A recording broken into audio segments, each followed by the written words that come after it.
Welcome into T4G Sports. Today we're going to talk CU. Are they in trouble in the future?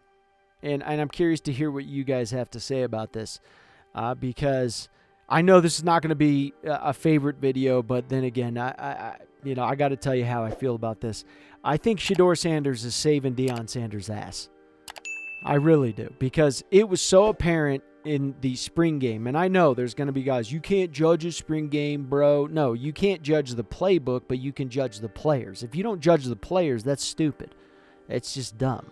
You're telling me that, like, into the other guys who are like, well, he's not showing his full playbook. Yeah, but is he also going up to the wide receivers and like, don't catch the ball? Hey, offensive lineman, don't block here.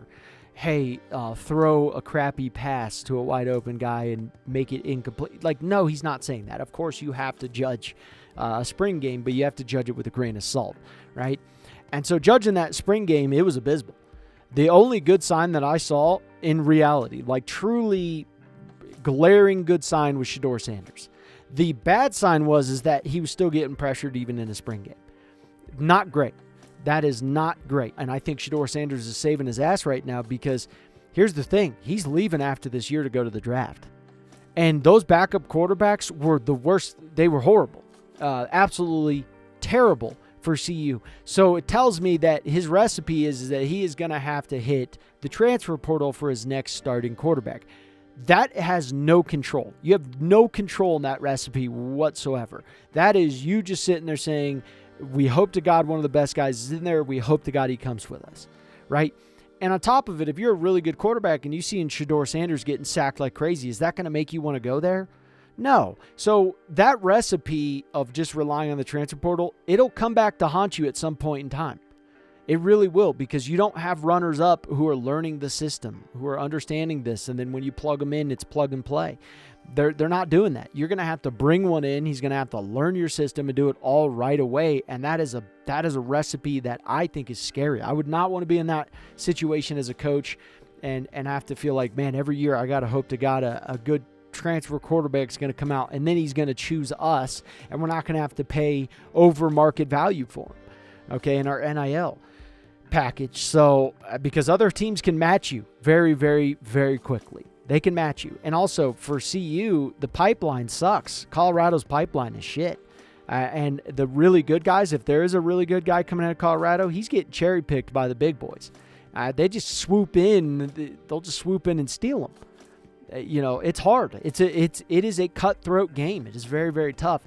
So right now, I think Deion Sanders, the future for this program is not looking as good as I was hoping that it would look at this moment in time. I'm not saying it's doomed. I'm saying that he can't continue doing the recipe that he's doing right now for 10 years and expect that to work out. He can't do it for 5 years and expect it to work out because there's too many unknown variables that you would have to get lucky with. And that's very tough. So with some of the starters transferring out, with the level that they have transfers, it's tough. It is tough. And I think it was smart for him to do the transfer portal like he did in the very beginning because it was a way to change his team quickly.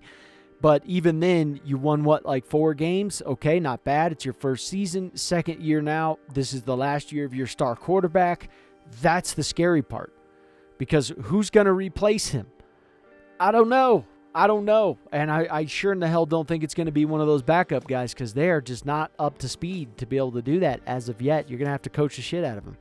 So, yeah, I think at this moment in time, I think the recipe is not good. I think you need to change it. I think you need to recruit in-house. You need to really work on these guys. You need to go on the recruiting trail, and you need to get some of these guys coming into high school and not just rely on the transfer portal. Because that's very tough. That's very, very, very tough, particularly with quarterbacks. So yeah, we'll see what happens here. I'm excited for this season. If you're a CU fan, you should be excited. There's no doubt. But you should also be a little bit realistic about the situation too and going, this is looking pretty tough though. Those backups were looking pretty bad. So yeah, so we'll see what happens. Let us know what you guys think down below.